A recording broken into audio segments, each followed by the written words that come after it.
5 resep sukses untuk berhasil di zaman sekarang. Atau 4 resep sukses. Atau 3 resep sukses. Atau sebetulnya resep sukses yang mana sih yang benar. Jadi ada banyak banget resep sukses yang dibagiin para influencer belakangan ini ya. Tapi kalau boleh saya bilang tanpa mendiskreditkan banyak mentor atau banyaknya influencer yang menyampaikan sukses bikin YouTube misalnya, sukses bikin TikTok, sukses jadi konten kreator. Tahu nggak sih sebetulnya di balik semua itu sebetulnya tidak mudah loh untuk jadi sukses, serius. Kenapa? Karena gini, saya ikutin training untuk bisnis dari sejak tahun 2013. Apakah hasilnya signifikan? Belum tentu juga gitu. Jadi saya udah ngikutin dari mulai dulu ada Ipo Santosa, ada mulai Tung Semua Ringin, ada Bung Chandra. Banyak banget saya ikutin sampai ke Denny Santoso yang luar negeri, dalam negeri banyak banget. Apakah berhasil hari ini? Kalau dibilang berhasil secara finansial, saya rasa masih belum mencapai apa yang digambarkan oleh mereka-mereka itu. Gampangnya mah gini, 100 juta per bulan aja belum nyampe gitu. Pertanyaannya kok bisa udah belajar sebanyak itu tapi belum nyampe 100 juta?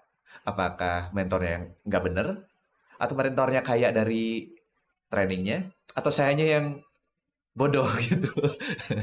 Di sini yang jadi menarik, yang jadi apa ya, sisi lain gitu dari dunia trainingan. Di sisi lain ya mereka ada yang berhasil karena jualan e-booknya gitu, jualan course-nya atau jualan trainingnya. Tapi di sisi lain ada juga kok yang berhasil beneran mempraktekkan ilmu-ilmu dari situ. Tapi jangan lupa sebenarnya lebih banyak yang nggak berhasil saat mempelajari ilmu itu. Tapi hakikatnya bener nggak sih Kang ilmu-ilmu yang kayak gitu tuh? Ilmu-ilmu bisnis, ilmu-ilmu nyari uang, cuan, atau apapun lah itu ya yang ada di internet sekarang. Menurut pendapat saya pribadi, itu benar adanya sesuai dengan konteks kehidupannya dia. Sekali lagi, benar adanya sesuai dengan konteks kehidupannya dia.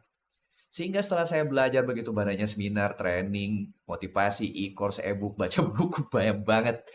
Akhirnya saya sadar sesuatu bahwa sukses itu nggak cuma belajar, tapi actionnya juga iya, dan sesuai dengan karakternya kita juga.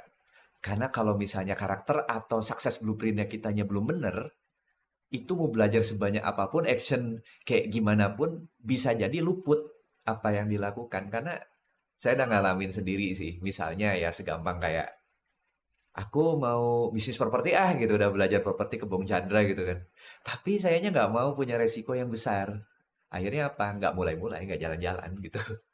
Atau mau ke bisnis kayak Kang Dewa gitu, bisnisnya banyak dulu sampai 70-an brand gitu kan.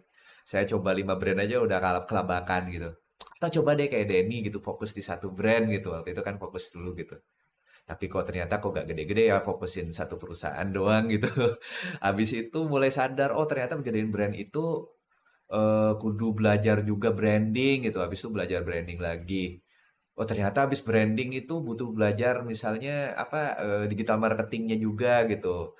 Holistik ya dari mulai funnelingnya, copywriting, udah belajar semua itu akhirnya apa? Manajemennya. Dan itu dan gak ada habisnya gitu terus terus terus terus terus terus. Habis itu zaman berubah lagi, manajemen berubah lagi.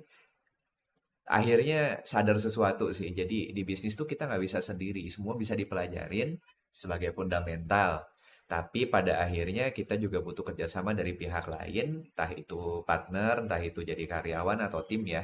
Karena nggak mungkin sih semuanya kalau udah jadi company dikerjain secara sendiri. Ada sih sekarang apa namanya bisnis-bisnis solo atau solopreneur yang sifatnya jadi content creator atau yang sifatnya jadi kayak apa ya bikin training, bikin course gitu, bikin buku yang kayak gitu. Sama halnya juga dengan dunia ilustrasi, karena saya juga mengalami hal yang sama ya. Ilustrasi itu menarik ya, kalau ada yang main nih di Manga Style Illustration, banyak banget tuh ada banyak komisi-komisi yang apa yang bikin gambar manga gitu yang jual ke luar negeri. Ada yang berhasil, ada yang enggak juga gitu. Banyak yang berhasil enggak? Banyaknya sih yang enggak, yang berhasil lah yang minoritas juga. Tapi kalau saya perhatikan, salah satu kunci keberhasilan dari mereka-mereka yang berhasil itu ya adalah konsistensinya sih. Itu yang jarang dimiliki oleh mereka yang gagal meskipun gambarnya lebih bagus. Dan sepertinya dari dunia digital produk pun juga sama. Mereka yang konsisten, yang mereka mencoba terus itu mereka yang berhasil. Pun juga sama halnya dengan bisnis.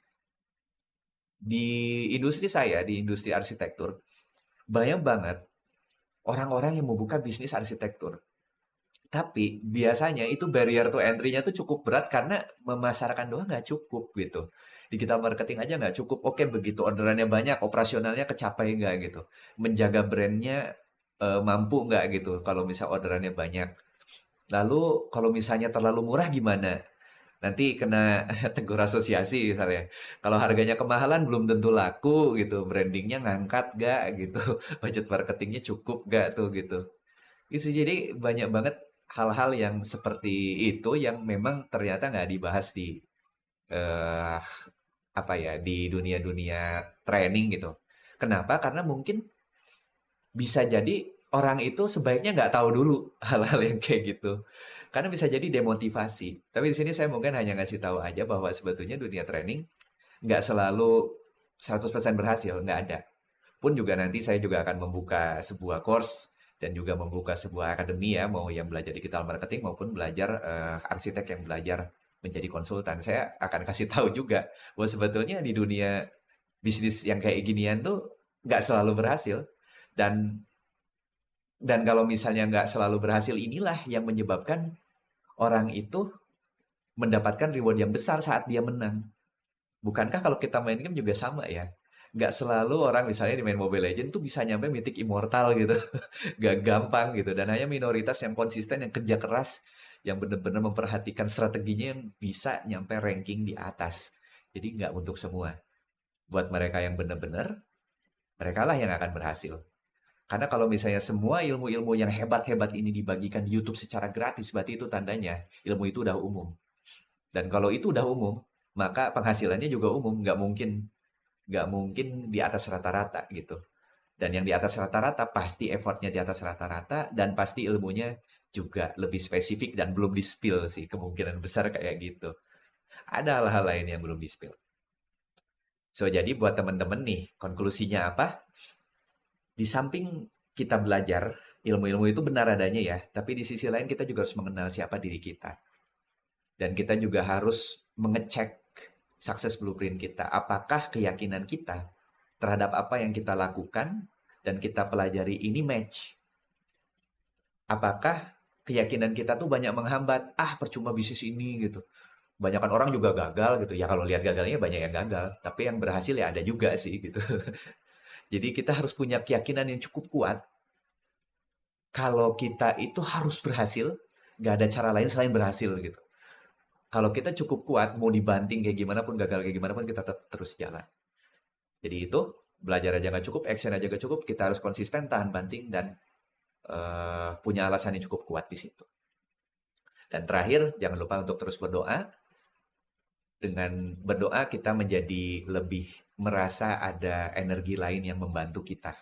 Ada Allah yang di belakang kita, yang mendukung kita gitu. Rasanya kita akan ditunjukkan untuk jalan yang terbaik. Apakah untuk mencapai goal itu ataukah goal lain yang lebih baik untuk hidup kita. Selama kita berhusnuzon kepada Allah dan melakukan yang terbaik dari segi ikhtiar, insya Allah kita akan ditunjukkan jalan yang terbaiknya. Dan begitu mungkin dari saya. Bagikan kepada yang membutuhkan, koreksi apabila ada kesalahan. Semoga bermanfaat. Terima kasih.